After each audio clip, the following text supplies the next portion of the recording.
ये है हमारी धरती और इस धरती के सबसे उन्नत प्रजाति हम इंसान कई हजार वर्षों से यहाँ जीवन व्यतीत कर रहे हैं। हमारी टेक्नोलॉजी काफ़ी विकसित हो चुकी है और निरंतर विकसित हो रही है।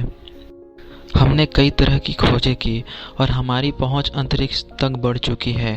हमने कई ग्रहों और उपग्रहों की खोज की और कई गैलेक्सीज की भी खोज की। पर क्या आपको पता है, जिस धरती पर हम रह रहे हैं, जिन ग्रहों और उपग्रहों की हमने खोज की, ये सब कहाँ से आए? है ना यह एक दिलचस्प सवाल। चलिए आज हम इसी का जवाब ढूंढने का प्रयास करेंगे।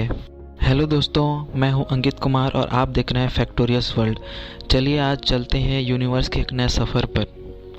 सन 1920 में एस्ट्रोनॉमर एडविन हबल ने अपने टेलीस्कोप की सहायता से अंतरिक्ष की गहराइयों में यह देखा कि हमारे ब्रह्मांड में मौजूद आकाशगंगाएं निरंतर समय के साथ एक दूसरे से दूर जा रही हैं। इससे उन्होंने यह पता लगाया कि हमारा ब्रह्मांड निरंतर फैल रहा है। तब यह अनुमान लगाया गया कि अगर हमारा ब्रह्मांड निरंतर फैल रहा है, इसका मतलब इसकी शुरुआत किसी एक पॉइंट से हुई होगी और यहाँ जन्म लिया बिग बैंग थ्योरी ने। आइए जानते हैं क्या कहती है यह बिग बैंग थ्योरी।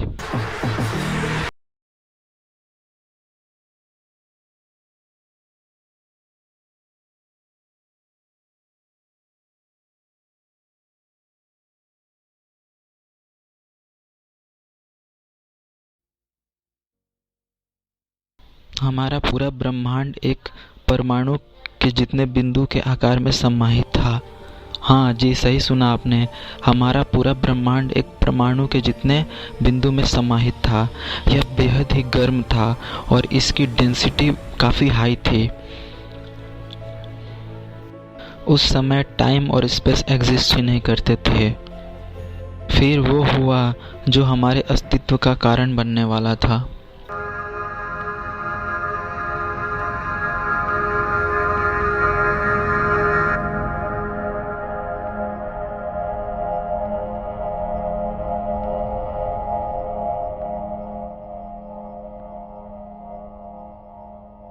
इस बेहद गर्म बिंदु में अचानक महाविस्फोट हुआ और इससे निकलने वाली ऊर्जा अनंत ब्रह्मांड में फैलने लगी। तब टाइम और स्पेस पहली बार अस्तित्व में आया। इस विस्फोट के 1 सेकंड के करोड़वें हिस्से में हमारा ब्रह्मांड पूरी तरह अस्तित्व में आ चुका था और इसका तापमान 10 अरब डिग्री सेल्सियस तक पहुंच चुका था। और इसी वक्त वह नेचुरल फोर्स अस्तित्व में आई जो हमारे ब्रह्मांड की नींव है। हाँ, सही समझा आपने, वह फोर्स ग्रेविटेशनल फोर्स है। इस महाविस्फोट के 1.8 सेकंड बाद अब हमारा ब्रह्मांड ठंडा होने लगा था। इसके वजह से हमारे ब्रह्मांड में मैटर यानी पदार्थ का फॉर्मेशन होने लगा।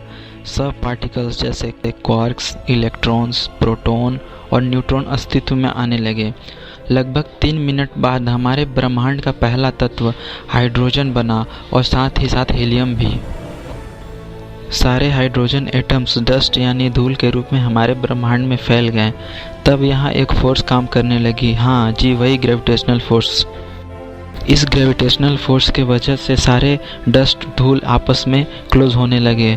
जहाँ यह एटम जुड़ते थे वहाँ का तापमान लाखों डिग्री सेल्सियस तक बढ़ जाता था। जब यह तापमान 1 करोड़ डिग्री सेल्सियस तक पहुँचा तब एक प्रक्रिया शुरू हुई। इसे न्यूक्लियर फ्यूजन कहते हैं। न्यूक्लियर फ्यूजन से बहुत अधिक मात्रा में ऊर्जा निकलने लगी और इसी तरह हमारे ब्रह्मांड का पहला तारा अस्तित्व में आया।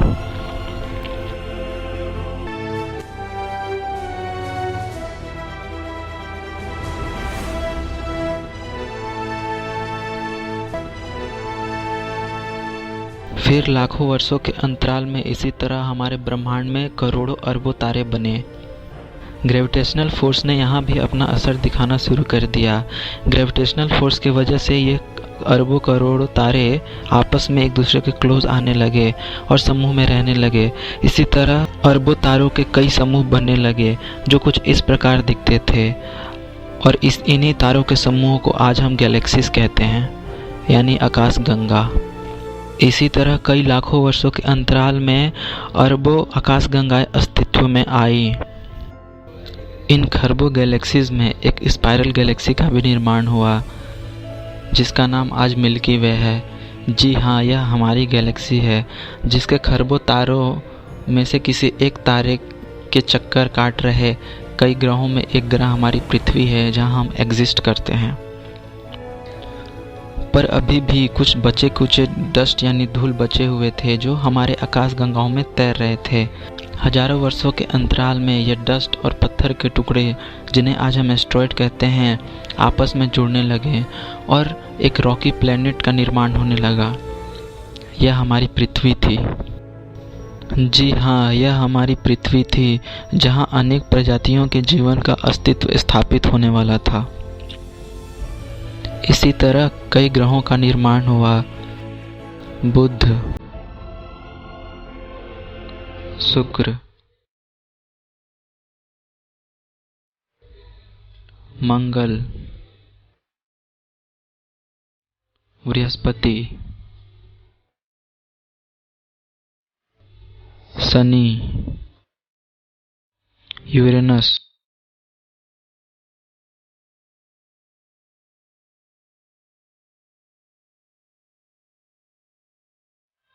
और हमारी प्यारी सी पृथ्वी।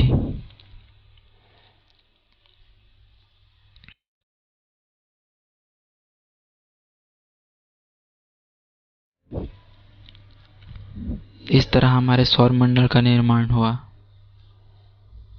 हमारे सौरमंडल में केवल पृथ्वी ही एक ऐसी ग्रह है जहाँ जीवन का अस्तित्व है, जहाँ के किसी एक शहर या गांव के एक गली के कोने में बैठकर आप यह वीडियो देख रहे हैं।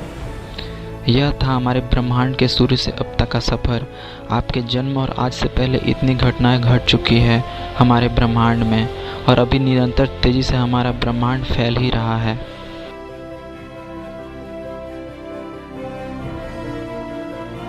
तो दोस्तों, यह वीडियो मेरी पहली वीडियो थी।